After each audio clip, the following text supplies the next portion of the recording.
Hello, everybody. Welcome to Live at 5 with me. Hey, Mark.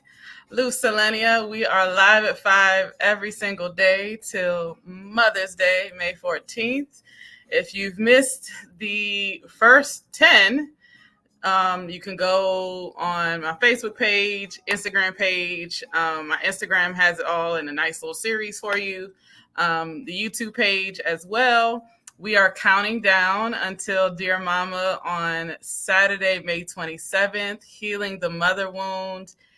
We're having brunch. It's a healing circle, and everyone is getting my first book, Healing Eve. And we're going to talk about today. I have a video I want to share with you from Dr. Nicole Truesdale. So give me a second to let's set that up on both. All right. Hey Google, turn the volume down. I want to talk about the process of deconstruction for a minute, particularly from the church.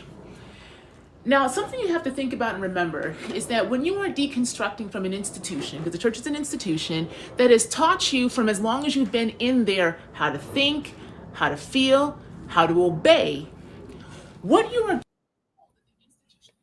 what happened? Sorry, guys, on Facebook. Is you are breaking that. You are literally breaking the hold that the institution has on you. And how that institution controls you literally is through the concept of God or Jesus, if that is the faith in which you are in, deconstructing from.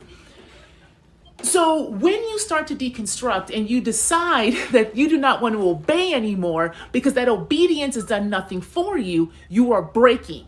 You are breaking you. You are breaking the you that was constructed and made in the image of said creator, and that creator being that white God or that white Jesus. So then you're left with just you. So what do? Well, this is where it becomes really the most kind of precarious moments of deconstruction, because now you're trying to find a new base. Now you're trying to find a new norm. So what you're really doing is trying to find your voice. But do you even know your voice? Because your voice has been supplemented for so long and pushed down in order to have obedience to an external factor, that now that external factor does not factor anymore, you are forced to now go, what means so much more into your faith of you than you ever had before. You will actually finally start to understand to you. This is the irony of deconstruction, y'all. When you deconstruct from the church, you have to lean so much more into your faith of you than you ever had before. You will actually finally start to understand what true faith is. And that can also be a bit of a breaking process that can leave you very vulnerable. So when you're in these kind of vulnerable moments of figuring out where you're trying to go, because you know where you were did not actually allow you to be able to feel yourself, to believe yourself, to be in your body, that deconstruction removes that external noise, but now it's forcing you to go internal. So can you sit with yourself? Do you know yourself? Do you trust yourself? Because the process of deconstruction is a process of trust. It's asking you, can you actually let go of the external factors telling you how to live and learn how to find your inner voice by finding your inner truth? And you can only do that if you trust yourself, which means you gotta have faith in yourself. So how do you do that when your whole life you were told not to believe yourself because some preacher on the pulpit was telling you, through being a conduit of a so-called God, of what to do? So this is where you have to have grace for yourself, y'all. You have to have compassion for yourself, and not that white compassion through that white Jesus, but a deep internal love and compassion for yourself. So essentially you have to baby yourself, because now you have taken yourself from a place of external adulthood into true maternity of self. That's deconstruction. All right. Sorry for the issues. So what I'm going to do is I'm just going to talk through what she said, and I will post that video for anyone who had any issues. I know Instagram was having some struggling. So essentially, Dr. Nicole Truesdale is an anthropologist and liberation scholar, and she's talking about what it looks like to deconstruct, specifically from the church, from Christianity. And she lays it out in the sense that the way that Christianity is taught to us is that our identity is found outside of ourselves. It's found in God, it's found in religion, it's found in what we are taught in church. And that takes us away, and according to what we're taught, it takes us away from ourselves, and it's supposed to. Because of that, we lose a trust in who we are. And according to church, we aren't supposed to trust ourselves. So when you're deconstructing, many of us deconstruct or start this deconstruction process because we're raised in the tradition, and we're told that if we obey these laws, these rules, obey the Christianity, obey God, that certain things will happen to us, happen for us. We'll get certain blessings. And if you aren't getting them, then it's because you're sinning.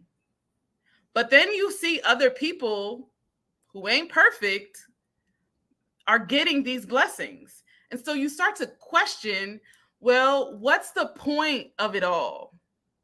Now, there are some who question that and be like, there is no point. I'm gone. F this, F all of it.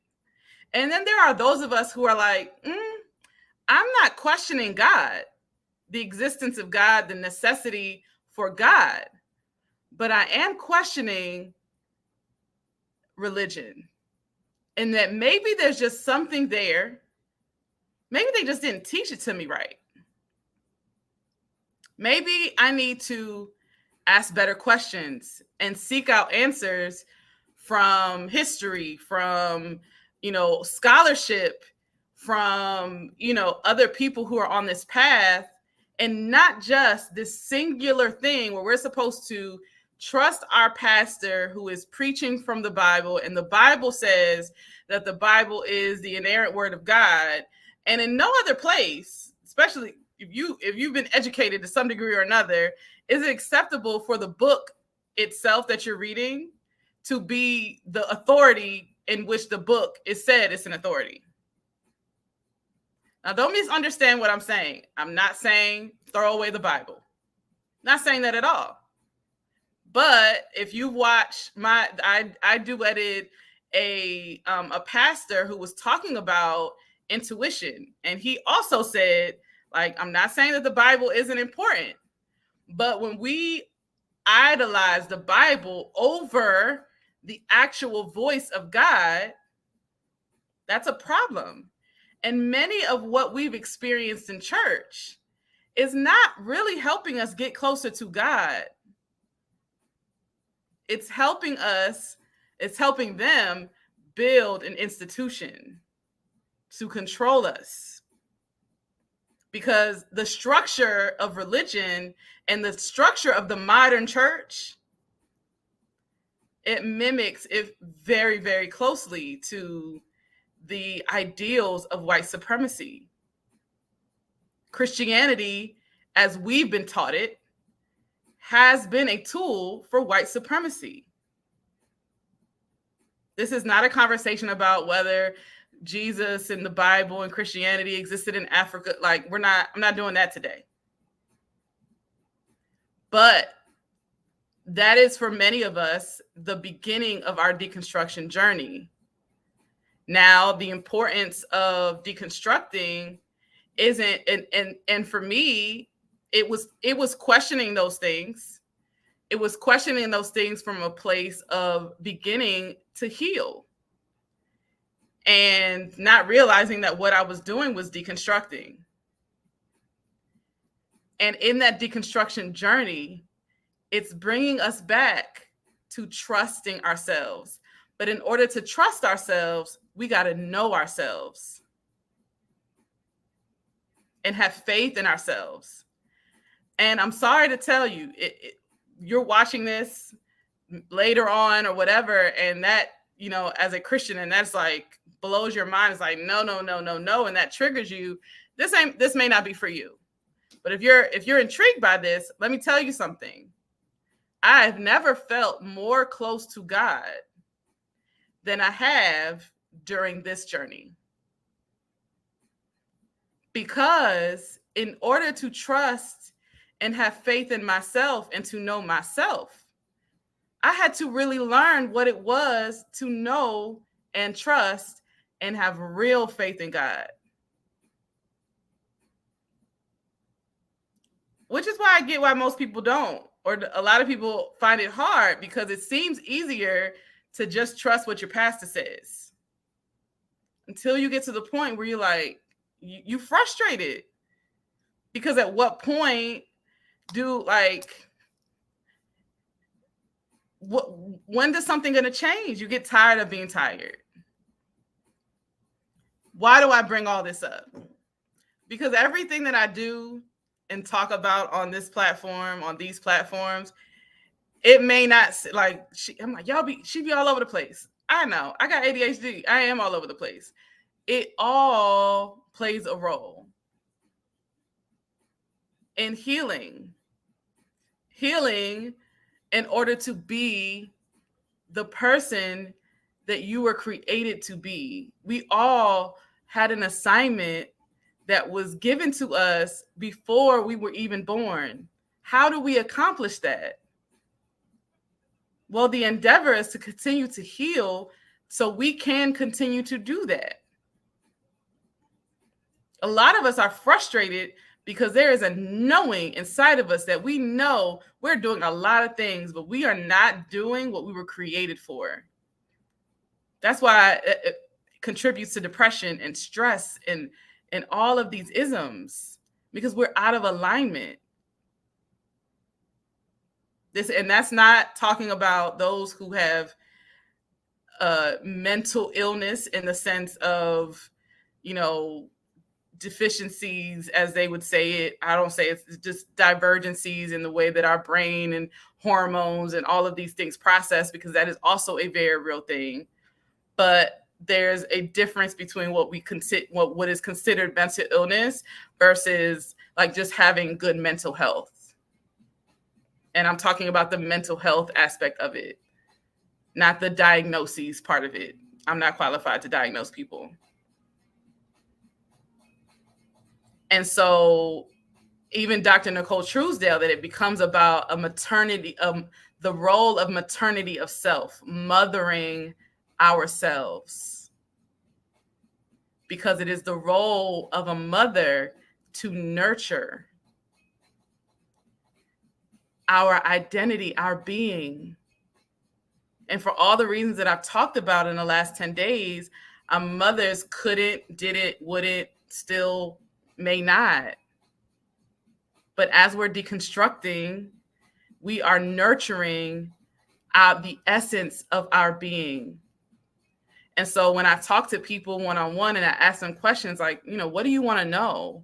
What would you want to hear from me? And most people say, I just want to learn how to be sensual. And their whatever is more because they don't. I try to teach, and I'm talking and trying to teach them that what you consider sensual is that's just the armor. That's just the outside. And I could show you that. But you're not, the change that you're looking for is not found in your appearance. My appearance and how I show up in the world is a byproduct of the work that I've done internally. I can do B-roll of me journaling and meditating. Those are tools. That still cannot show you the work, the contemplation, the reflection, the process of healing internally. If I could figure out a way to go inside my brain and show y'all, in my heart and my spirit and my soul, and how I am using those tools to get myself in alignment so that I can show up as the person that you see, this light that I am, that I was named to be. My grandmother named me light, celestial, That is what my name means, light of heaven.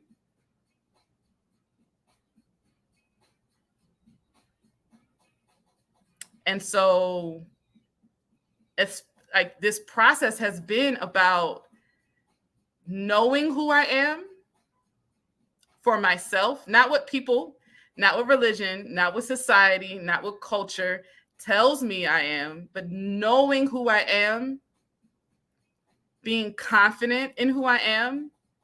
And here's a tip about confidence: confidence comes by doing.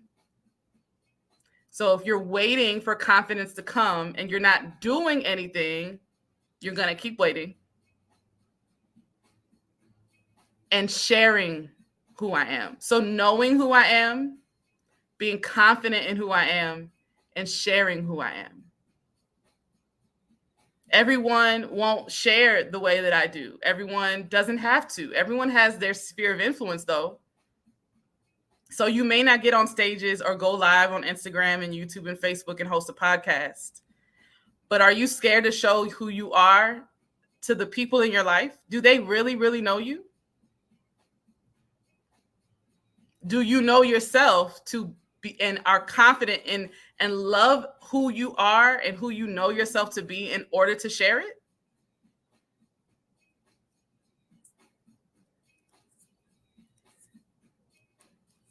I know I spent most of my life not.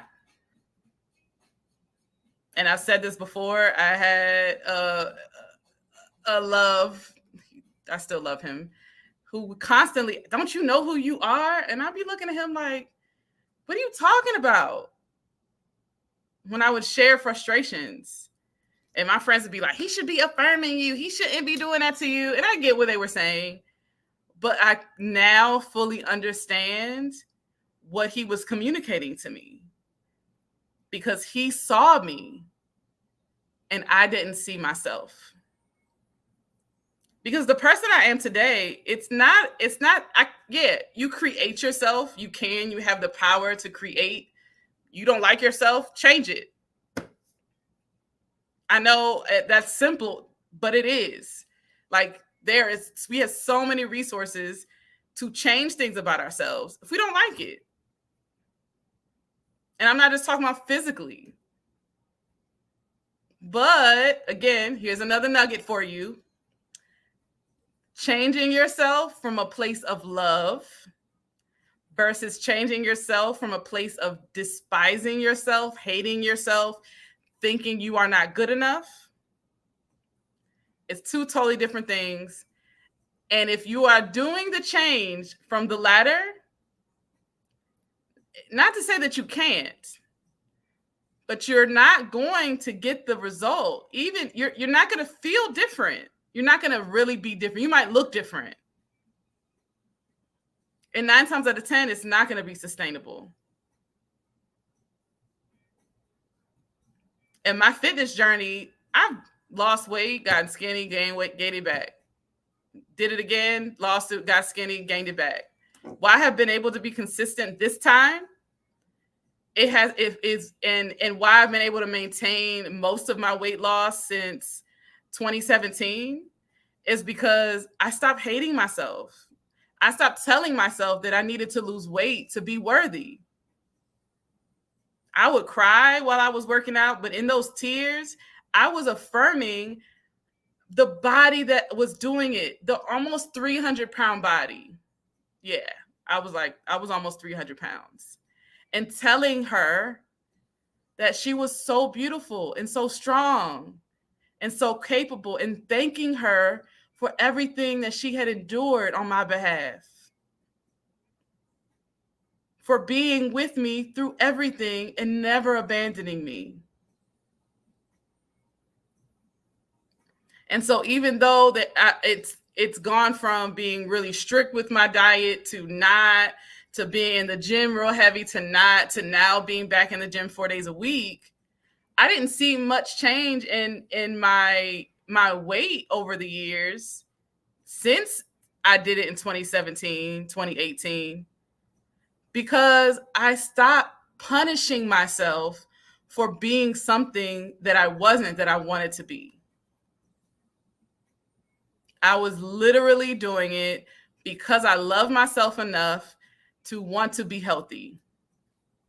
Not because I thought I needed to be skinny to be loved.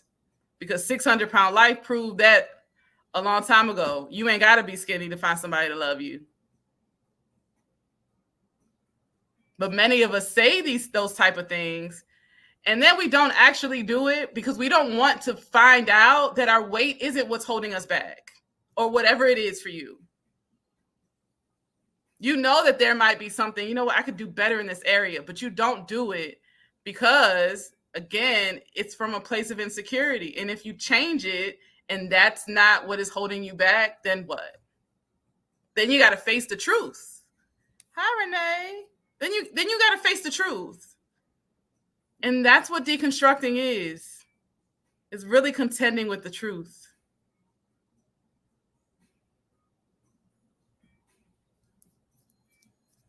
And so y'all want to learn how to be sensual, which honestly, for a lot of y'all, you just want to learn how to be sexy. I get it. I was like, I don't feel sexy. I'm not sexy. I don't know how to be sexy, because you see on TV the smoldering, the fiery, foxy woman who can just get any man, this, any other. Newsflash, it is there. Yes, there are men like that. There are women like that out there, and they struggling. They got their own. They got some of the same issues that us regular people are dealing with. These men ain't no necessarily better or worse for them either. But we've been sold this bill that sexuality is how we overpower other people. My sexuality is for me. And you're welcome, because you get to enjoy it too. But do you really want to learn how to be sexual, how to be sensual, how to be confident in your body and show up as a sensual woman? You got, or man, you got to learn, you got to know yourself and love yourself and be confident enough in yourself to share who you are with the world unapologetically. That's it. That is what I do. That is how I live my life. And every time I step out, every time I get in front of this camera, I'm doing it from that place. And what you see and what you admire and the strength that I've exhibited in going from being sexually, physically, verbally, emotionally, spiritually abused to this person has been by doing that work and being guided by Holy Spirit and supported by my therapist and my friends to do that work. And that's why I'm here. That's why God has called me to do this, because I'm anointed to do this, not just for me, but to bring you through and to guide you through that process too. And yeah, we can go shopping. We can definitely do that and do all the fun parts of sensuality and the pleasure, because pleasure is part of healing too. Joy is part of healing too. But we want to just focus on that stuff. Sorry. On this stuff, the stuff that the shiny, sparkly stuff, because we've been taught that the light is good and the dark is bad. But in the darkness and the shadow of who you are, there's some things that you're not dealing with that you need to integrate. It's not even about healing your shadow side to the point of that you don't have one. We are supposed to have a shadow side. Light and darkness must exist together. People who are born in Alaska, in the region that they literally have like sunlight for like months at a time, they get a check that affects their health. We got to have both. And we can't deny one in an effort to have the other. We can appreciate the good, shiny, sparkly, happy, joy, pleasure of it all even more when we learn to appreciate the other side too. Because that's the thing. And I'll close with this. When you cut yourself off emotionally from your experiences and you don't allow yourself to experience life in the fullness of yourself, meaning physically, emotionally, spiritually, you don't get to choose between the good and the bad. You're going to feel deeply or not enough.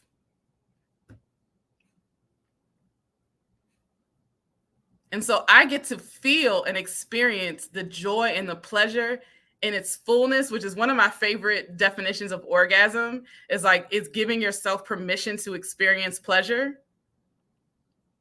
Because I also navigate the fullness of my other experiences.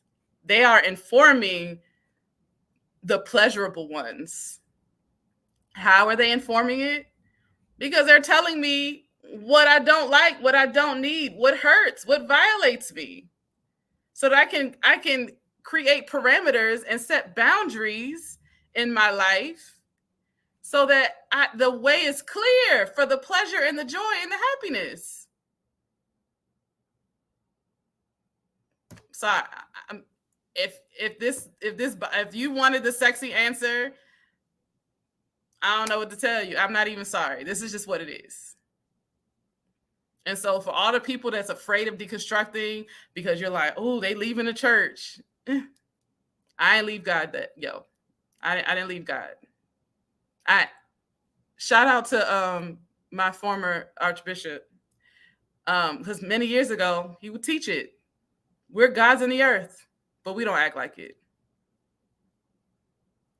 And quite frankly, you could say that, but not really teach people what it's like to be God in the earth, because God is sovereign.